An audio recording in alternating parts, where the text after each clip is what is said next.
Bueno, muy bien, buenas noches. ¿Cómo se escucha? Denme el OK, si es que el audio está bien.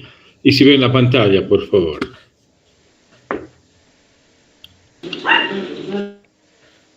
Muy bien, se ve bien. Vamos a esperar 5 minutitos a ver quiénes más pueden unirse. Ya hay algunos estudiantes que lo hacen no con su correo institucional, sino con otro dispositivo y a veces mandan solicitud de ingreso.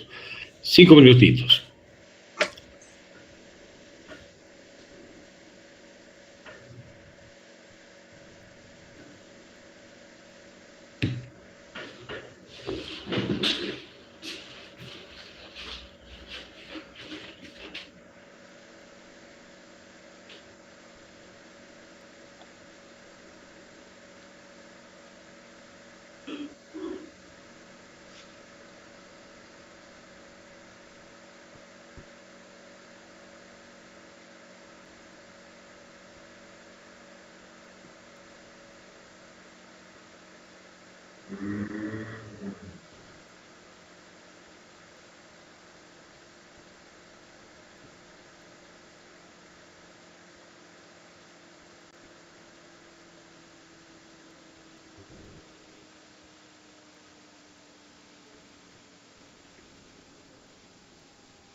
Bueno, muy bien. Ahora sí.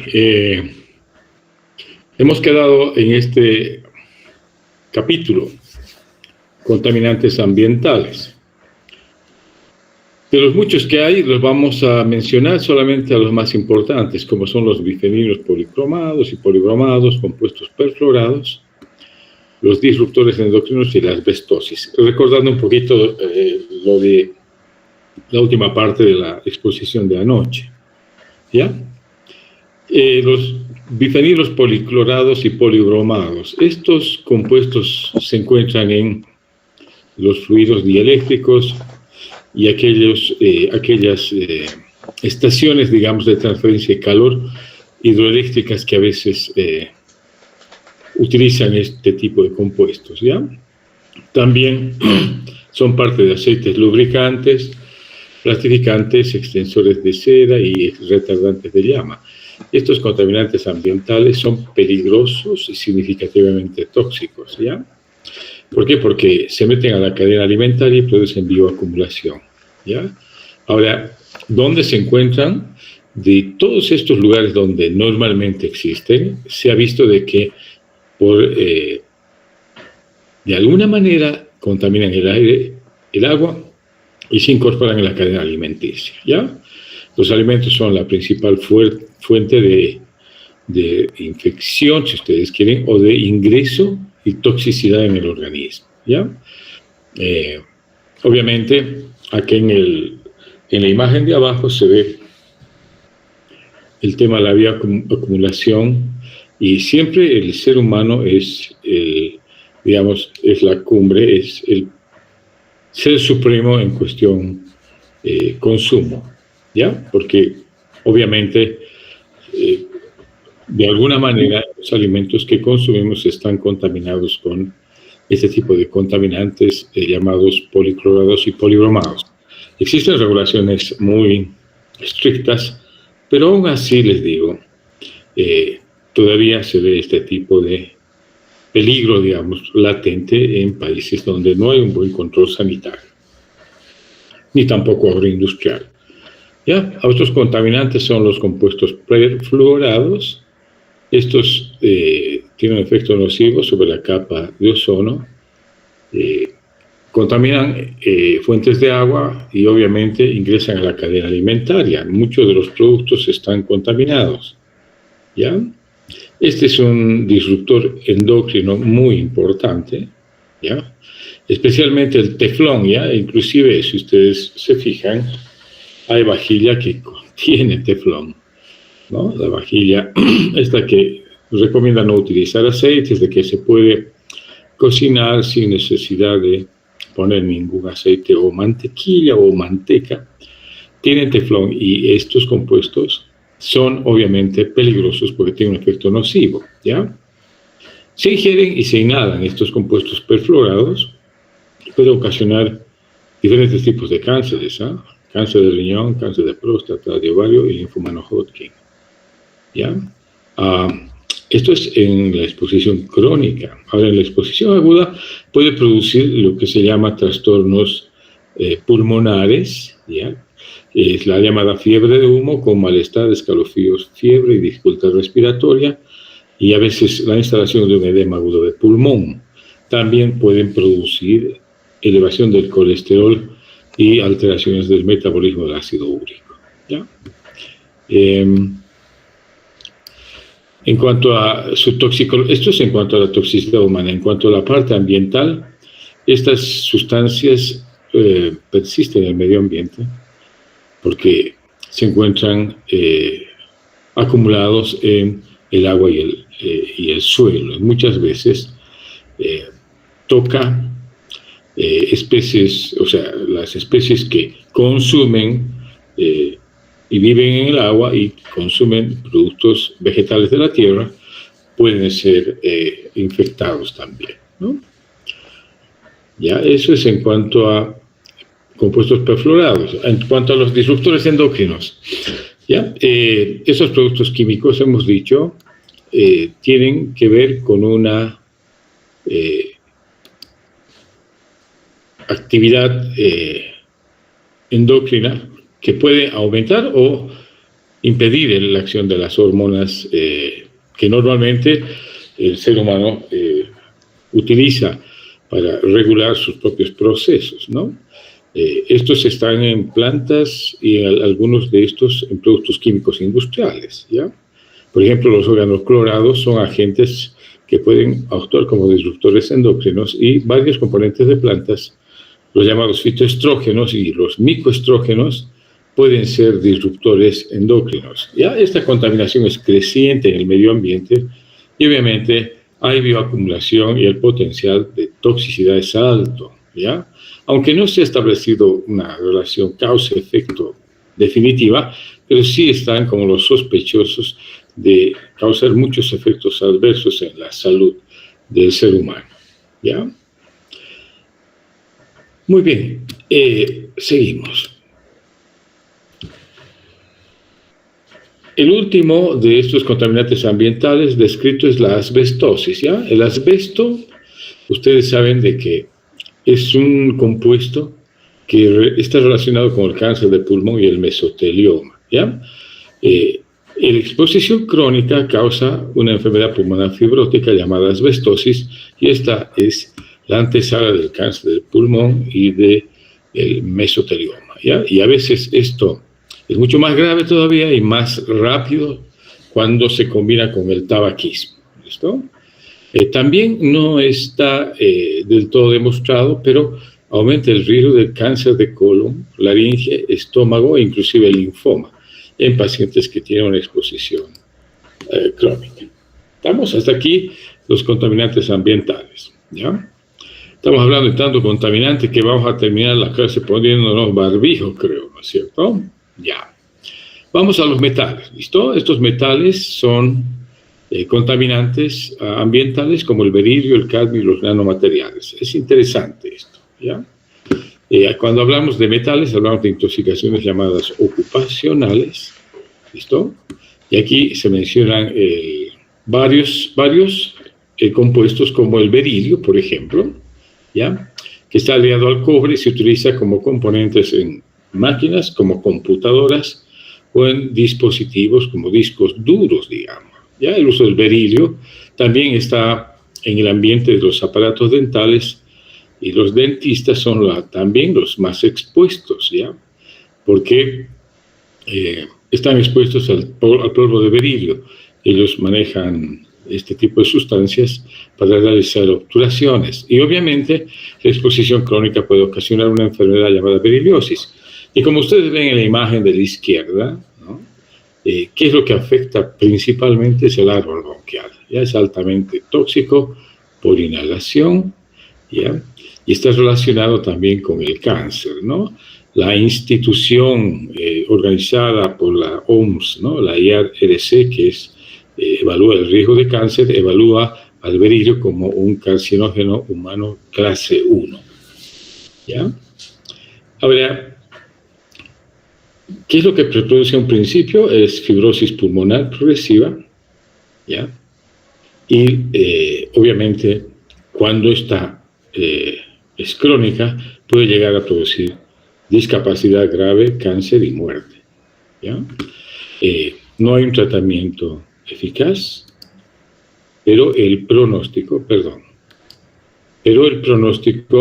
es malo en la mayoría de los casos, porque esta exposición debe ser controlada a partir de la prevención, digamos, sobre todo utilizando protección aérea, como los barbijos, ¿no ve? Como los barbijos tipo KN95, digamos, que son los que filtrarían mejor, pero si es una exposición permisible puede ser controlada, pero cuando los niveles de exposición son muy altos, durante un periodo de 8 horas, inclusive esto es bien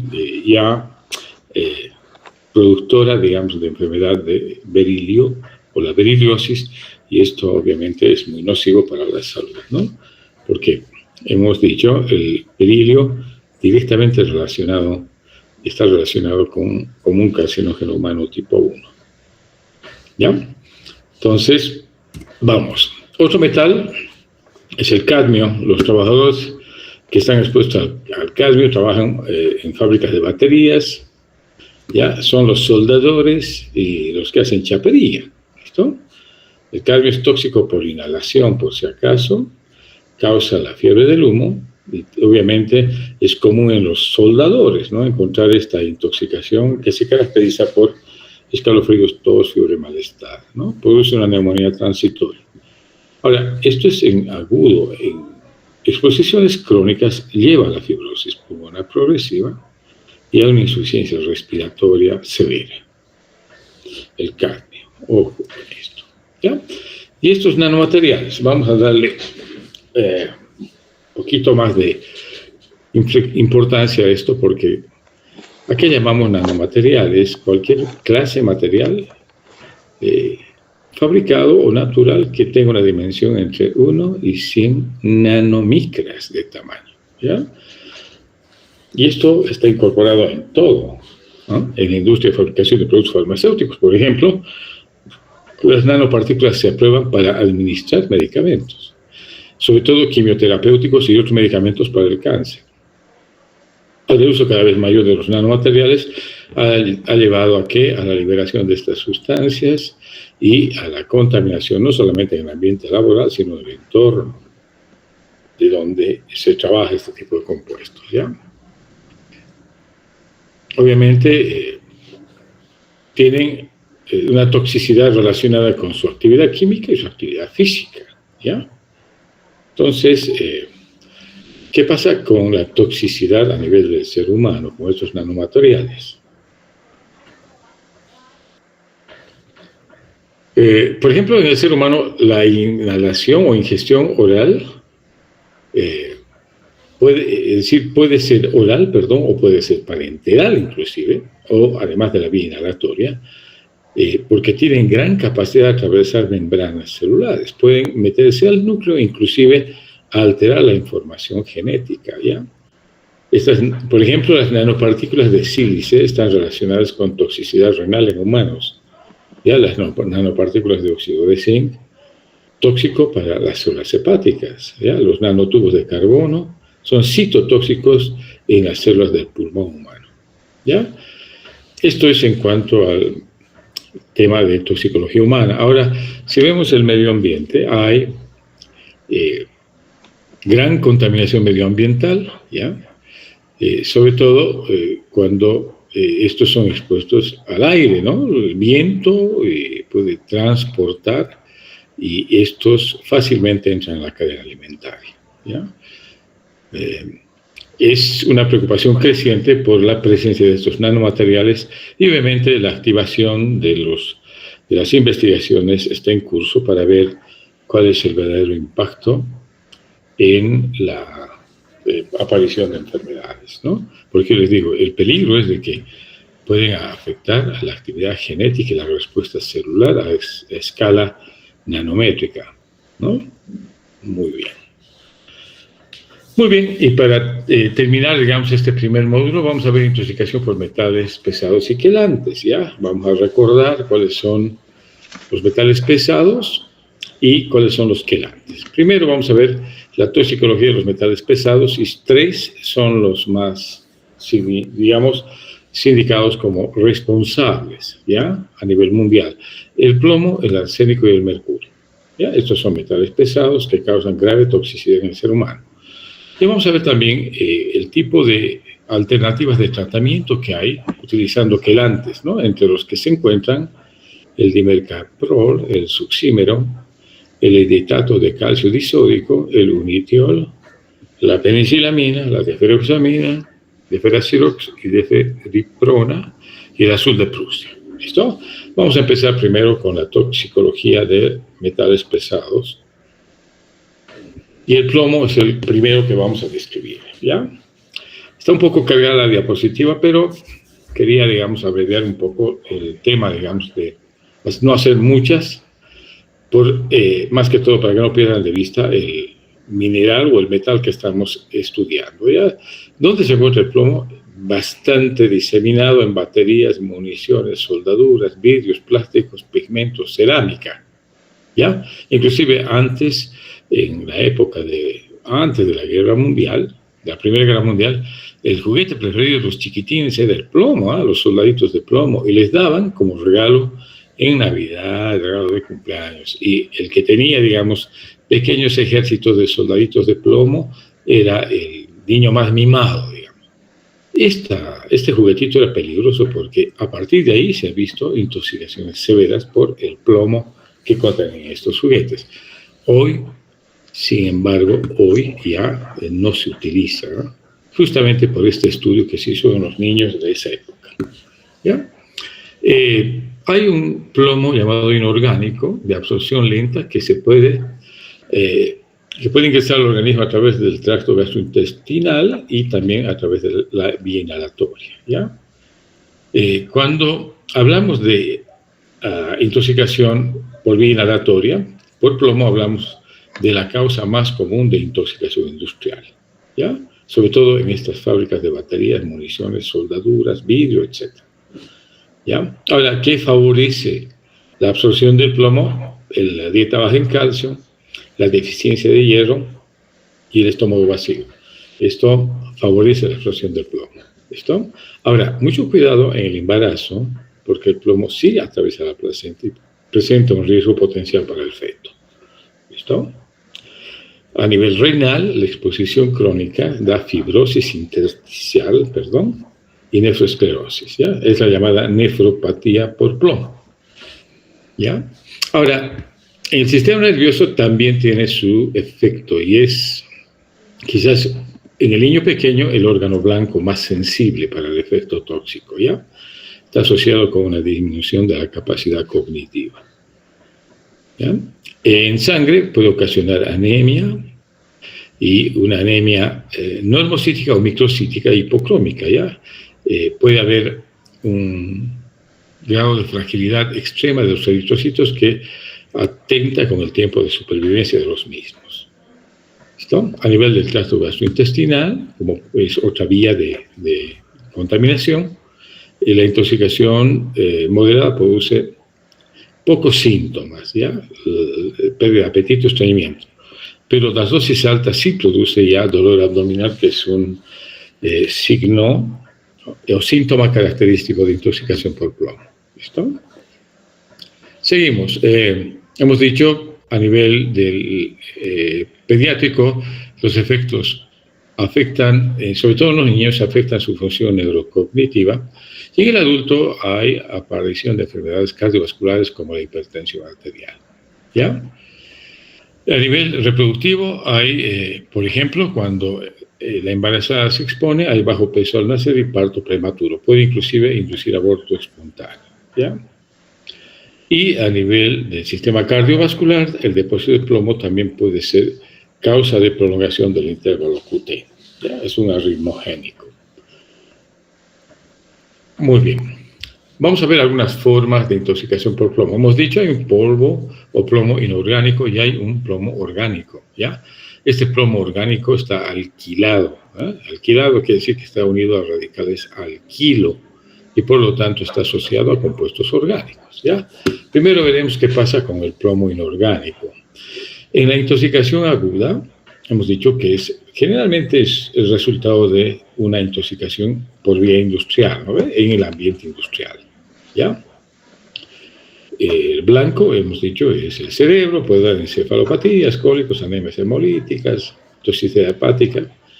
Y a nivel crónico, es decir, cuando la intoxicación por plomo inorgánico es crónica, puede dar cefalea, dolor abdominal, anemia en la parte aguda y obviamente en la parte crónica puede dar cuadros neurológicos, fatiga, malestar general y falla neurológica. ¿Ya? Ahora, ¿cómo se diagnostica la intoxicación por plomo? Es haciendo una medición del metal en la totalidad, en la sangre, ¿no? Es decir, cantidad de sangre contenida en plomo en sangre total. ¿Qué pasa con el plomo orgánico? ¿Ya? Es poco frecuente, pero sí es bastante neurotóxico. ¿Ya? Produce déficit neurocognitivo y puede llegar a producir delirio, alucinación, convulsiones y muerte. ¿Ya? El tratamiento inicial, cuando hay envenenamiento con plomo orgánico, es descontaminar la piel, ¿ya? Y prevenir la mayor exposición. Y como es bastante neurotóxico, hay que administrar anticonvulsivos. ¿Ya? En cambio, en el plomo inorgánico, también el tratamiento hay que plantearlo como, primero, descontaminar, interrumpir la exposición, luego prevenir el edema cerebral, porque puede haber esta encefalopatía, con corticosteroides y manitol, que bajan la presión intracraneal, ¿no ve? Y obviamente instituir el tratamiento específico con estos llamados quelantes como el dimercaprol, el hidrato disódico de calcio y el succímero. ¿Estamos?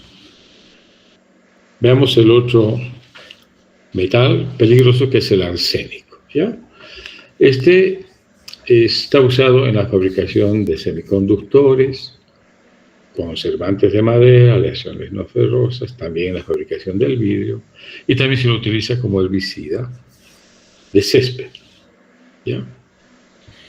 Se absorbe bien por vía gastrointestinal, pero no tanto por vía percutánea. ¿Ya? Ahora, cuando se absorbe por el tubo gastrointestinal, en el hígado se metila y obviamente y después se excreta en la orina. ¿Ya? Ahora, cuando se absorbe esto por vía gastrointestinal, cuando se absorbe por vía inhalatoria, el arsénico puede ocasionar una retención prolongada en los pulmones y por lo tanto trastornos en la eliminación renal. ¿Ya? Es decir, se elimina lentamente y a veces cuando uno quiere detectar plomo en la orina, como parte, digamos, de un control, a veces no existe a un principio porque este tiende a acumularse a nivel pulmonar. ¿Ya? Veamos la farmacodinámica. ¿Ya? ¿Qué es lo que hace el arsénico en el organismo? Induce el estrés oxidativo. ¿Ya? Adquiere o altera la expresión genética, es un carcinógeno potente y está asociado con 3 tipos de cánceres, el de pulmón, el de piel y el de vejiga. ¿Esto? ¿Ya? Induce el estrés oxidativo, o sea, produce gran cantidad de radicales libres. ¿Esto? ¿Qué hacemos en la intoxicación aguda por arsénico? ¿Ya? Lo primero que hay que hacer es, no hay que tratar, digamos, de administrar, primero hay que descontaminar, ¿no? Y luego hay que administrar el unitiol intravenoso, ¿ya? Que es el quelante que es muy útil y necesario en la intoxicación aguda, ¿ya? Hay que combatir, obviamente, la hipotensión, el choque y la muerte utilizando sustancias que nos ayuden a equilibrar el medio interno o la descompensación hemodinámica, ¿listo? Hidratación adecuada, control de líquidos y electrolitos, ¿sí? Administrar, si hay edema y arritmias cardíacas, hay que manejar este tema con medicamentos cardiogénicos, o sea, antiarrítmicos y diuréticos para combatir el edema, y obviamente vigilar la pancitopenia porque también actúa a nivel de la médula ósea, ¿listo? Pero hay que tratar con descontaminación rápida intestinal apropiada, puede ser un lavado entérico, y también administrar quelante, que es el unitiol intravenoso, ¿ya? Esta es una intoxicación aguda. Ahora, en la intoxicación crónica es mucho más difícil, ¿ya? ¿Qué es lo que se ve en una intoxicación crónica? Hay un patrón llamado gota de lluvia, que significa, como ven en el gráfico, hiperpigmentación e hiperkeratosis de manos y pies, ¿listo? Y también puede haber enfermedad vascular periférica, ¿estamos? En este caso, en la intoxicación crónica, obviamente hay muy poco que hacer, ¿no? No hay, el unitiol intravenoso puede ser utilizado como un recurso, pero no siempre es exitoso el tratamiento. Entonces, aquí está, en la intoxicación crónica, ¿qué es lo que vamos a ver? Hemos visto el cuadro clínico, hemos visto que el tabaquismo puede ser muy perjudicial. ¿Y cómo se maneja el envenenamiento crónico? Primero hay que dar una atención de apoyo de acuerdo al órgano y sistema que falle, ¿listo? Luego hay que hacer una quedación oral empírica a corto plazo con el unitiol, de preferencia, o el succímero, ¿ya? O que es otro quelante que puede tener resultado, ¿listo? Ahora, hay una intoxicación que es peligrosa, que es el gas arsina, ¿ya? Que es hidruro de arsénico, es un gas, ¿listo? Este compuesto produce profundos efectos a nivel, sobre todo, hematológico, ¿ya? Produce una hemólisis intravascular masiva, ¿ya? Puede ser letal si hay una exposición masiva. Los síntomas iniciales son malestar, cefalea, disnea, debilidad, náuseas, dolor abdominal, puede haber ictericia por la lisis de eritrocitos masiva y hemoglobinuria, ¿listo? Entonces, ¿qué hay que hacer en este caso de envenenamiento por este gas? Hay que dar un apoyo, una hidratación vigorosa, ¿listo? El paciente que ya desarrolla insuficiencia renal se le puede someter a hemodiálisis y esto puede ayudar a superar, digamos, este tipo de intoxicación. Muy bien, con esto terminamos los metales. Ya el mercurio, ya el tercer metal, esto en nuestro país es un problema y también en todo el mundo, ¿listo? Este es el único metal líquido que en condiciones normales se encuentra así y tiene aplicación industrial y comercial, ¿ya? ¿Dónde está el mercurio? En los equipos eléctricos, termómetros, lámparas, amalgama dental, etc. Y en la gente que son los buscadores de oro que procesan el oro y utilizan este metal para extraer el oro. ¿Ya? Y contaminan ríos, obviamente. ¿Ya? Pero también no es solamente acá, sino el mercurio es utilizado en productos farmacéuticos, ¿ya? Como cremas cosméticas para aclarar la piel, ¿listo? Y hay también biocidas, ¿ya? Que contienen mercurio, pero ya cada vez se utilizan menos, digamos, ¿ya? Ahora, la quema de combustibles fósiles también produce emisión ambiental de mercurio, ¿ya? y esto puede contribuir a la bioacumulación en el pescado. ¿Listo? Y esto es, obviamente, cuando se mete en la cadena alimenticia cualquier metal, como el mercurio, es altamente peligroso. ¿Listo? Ya. Ahora, cuando hay actividad en fábricas con el componente mercurio, la vía inhalatoria quizás es la principal vía de exposición ocupacional, ¿no ven? Ahora, en pocas horas invade todos los tejidos. Ese es el gran problema del mercurio, ¿ya? Si es que por orina y heces puede retenerse durante muchísimos años en riñones y en el cerebro, ¿ya? ¿Cuáles son las principales formas de intoxicación? Depende de la vía, ¿ya? Si es por vía inhalatoria, puede producir neumonitis química y edema pulmonar. También gingivoestomatitis y secuelas neurológicas, ¿ya? Eso es una intoxicación aguda, pero por vía inhalatoria. Ahora, cuando es por ingestión, ¿ya? Puede producir gastroenteritis hemorrágica corrosiva, necrosis tubular e insuficiencia renal, en cuestión de horas o días. ¿Listo? En la intoxicación crónica, hablamos por vía inhalatoria, hay una triada clásica, ¿no? Que es temblor, alteración neuropsiquiátrica y gingivoestomatitis, ¿ya? Esto es típico de la intoxicación crónica. Ahora, ¿cuál es el tratamiento para la intoxicación por mercurio? Hay que dar un cuidado intensivo utilizando quelantes, ¿no? ¿Cuál es el de elección? El unitiol intravenoso, también por vía oral, ¿ya? Se puede utilizar también como alternativa el dimercaprol intramuscular o el succímero, ¿ya? Esto es para evitar la nefrotoxicidad. Obviamente hay que hacer una hidratación vigorosa y cuidar mucho la función renal. ¿Listo? Ahora, en algún caso pueden ser necesarias sesiones de hemodiálisis. Sesiones de hemodiálisis, ¿no? Junto con la quelación. ¿Estamos? Ahora, ¿qué ayuda a eliminar el mercurio, el unitiol y el succímero, ¿no? Aumenta la excreción urinaria. Son importantes en el manejo del tratamiento. ¿Listo?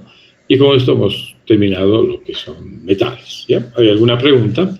Antes de entrar a estos quelantes, que son alternativas de tratamiento interesante para las intoxicaciones por metales. Si no hay más preguntas, si todavía están ahí, ¿no es cierto? Sin barbijo, vamos a seguir hacia los quelantes, ¿ya? Muy bien.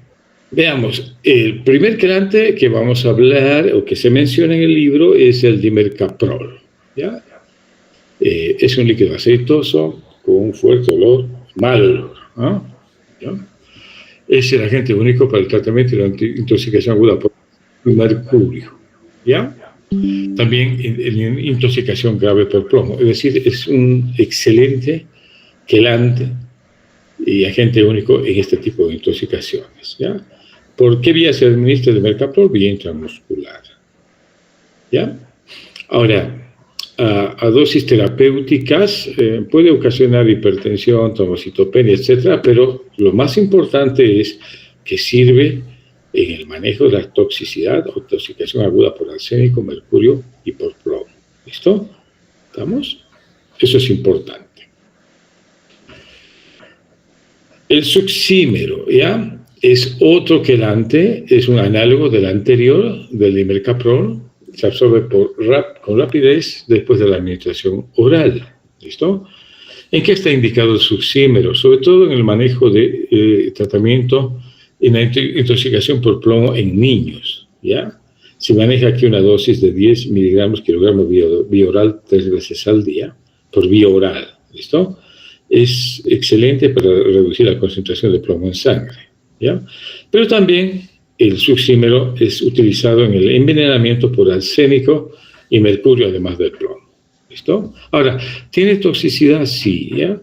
Ligero aumento de la excreción urinaria, de zinc, ¿no es cierto? Y alteración gastrointestinales comunes que no son preocupación, sino más importa el objetivo terapéutico, el uso clínico de este compuesto. Otro quelante es el acetato de calcio disódico, ¿ya? Solamente se utiliza en la forma de disal, es decir, disódico. ¿Listo? Administración oral, hay que tener mucho cuidado cuando la intoxicación es por plomo. ¿Listo? Debe administrarse siempre por vía intravenosa, por infusión intravenosa. Moviliza el plomo de los tejidos blandos, ¿ya? Y aumenta la excreción urinaria de este metal. ¿Estamos?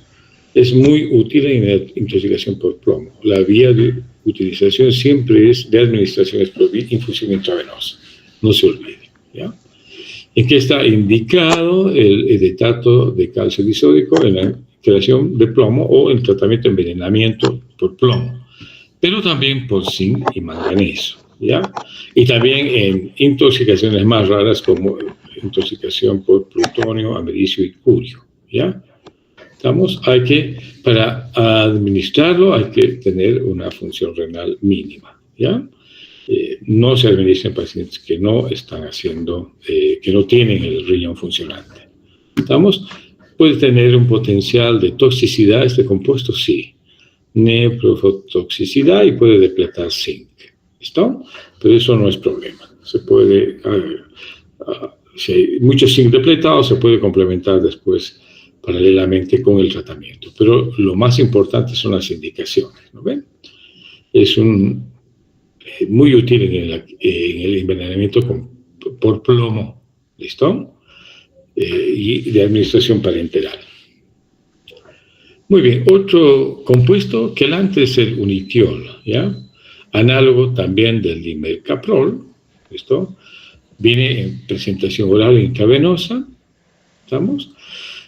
Las indicaciones del unitiol es intoxicación aguda por mercurio inorgánico o arsénico, ¿ya? Es una alternativa al succímero oral cuando hablamos de intoxicación por plomo, ¿ya? Este sí se puede administrar junto con hemodiálisis en pacientes que tienen falla renal, ¿ya? ¿Tiene toxicidad? Sí. Reacciones dermatológicas, reacciones alérgicas, puede suceder. Pero en general el uso clínico es lo que hay que tener en cuenta, ¿ya? El unitiol, también un derivado del dimercaprol. Veamos otro quelante que es la penicilamina, ¿ya? Es un derivado de la penicilina blanco cristalino soluble en agua, derivado de la penicilina, ¿ya? Y se absorbe muy fácilmente a nivel del intestino, ¿estamos? ¿Y en qué se utiliza la penicilamina? En el envenenamiento con cobre, o para prevenir la acumulación de cobre, en la enfermedad llamada enfermedad de Wilson, ¿no? También se ha utilizado la penicilamina en el tratamiento de la artritis reumatoide, ¿ya? Y también intoxicaciones por plomo y mercurio, ¿ya? Tiene toxicidad, sí, algunas reacciones de hipersensibilidad y es nefrotóxica en algunos casos, ¿ya? Hay que vigilar mucho la función renal, obviamente, como en todo paciente intoxicado. Muy bien. Otro quelante es la deferoxamina. ¿Listo? Ustedes ya saben que la deferoxamina, bueno, todavía no hemos llevado anemias, ¿no es cierto? La anemia por deficiencia de hierro. Cuando hay una anemia por deficiencia de hierro, hay que administrar formas orales de hierro, como el sulfato de hierro o el fumarato de hierro, y hay presentaciones parenterales de hierro, ¿no ven? En algunos de estas situaciones puede haber toxicidad por hierro, ¿ya? En este caso se utiliza el quelante llamado deferoxamina, ¿ya? Es un quelante de elección para el envenenamiento con hierro y junto con la hemodiálisis puede ser útil en el tratamiento también de la intoxicación, no solamente por hierro, sino también por aluminio, ¿ya? Se absorbe muy poco cuando se administra por vía oral, por eso es mejor administrarlo por vía intravenosa o intramuscular, ¿ya? Puede haber algunas reacciones adversas como rubor, malestar, erupción cutánea, ¿ya? Neurotoxicidad, pero esto es raro. En general es de elección para el tratamiento del envenenamiento por hierro. Esto es la deferoxamina, un quelante muy útil en este tipo de situaciones. Ahora hay otros quelantes que vienen por vía oral, ¿ya? para también con el mismo propósito, intoxicación por hierro. Estos son el Deferacirox y la Deferiprona. ¿Ya? El Deferacirox es oralmente activo, se absorbe muy bien, es utilizado en la sobrecarga de hierro causada por transfusión sanguínea. ¿Listo? Es bien tolerado, los efectos adversos son trastornos gastrointestinales moderados, pero es un fármaco muy útil, sobre todo en esta sobrecarga de hierro causada por transfusiones masivas de sangre. Ahora, la Deferiprona, también es un quelante oral, ¿ya? De segunda línea para pacientes con sobrecarga de hierro transfusional. ¿Ya? O también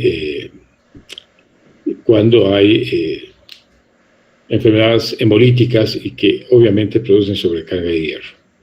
¿Ya? La Deferiprona es más eficiente para disminuir el hierro acumulado a nivel cardíaco, ¿ya? Porque el hierro en exceso se acumula a nivel del hígado y también a nivel del corazón, ¿no? Pero se ha visto que este compuesto es más eficiente para disminuir el hierro a nivel, la sobrecarga de hierro a nivel del corazón. Muy bien. Y el azul de Prusia, ¿ya? Es también hexanoferrato férrico, ¿ya? ¿Cuál es la indicación del uso de este compuesto, el azul de Prusia? ¿Ya? En el tratamiento de la contaminación con cesio radiactivo y la intoxicación con sales de talio, ¿ya? No se ve con mucha frecuencia, pero la mencionamos acá, ¿ya? La toxicidad es leve, da estreñimiento y puede, en algún caso, esta toxicidad tratarse con laxantes para mantener el manejo de este compuesto azul de Prusia. Está indicado, repetimos, en la intoxicación por materiales radiactivos como el cesio o intoxicación por sales de talio. ¿Listo? Y este es, el fin, digamos, de la segunda parte. ¿Ya? Yo pienso que aquí podemos quedar y mañana continuamos pues con, esta vez ya mañana tenemos que por lo menos todos un suerito, ¿no? Porque ya vamos a ver cómo se maneja el paciente intoxicado, ¿no? Vamos a ver el ABCD del manejo del paciente intoxicado. A, ROI, P, breathing, C, circulación y D, dextrosa. ¿No? Por lo tanto, nos sentaremos a la clase con una vía permeable para administrarnos un poco de dextrosa en caso necesario. ¿Listo? Entonces, nos veríamos mañana, estimados jóvenes.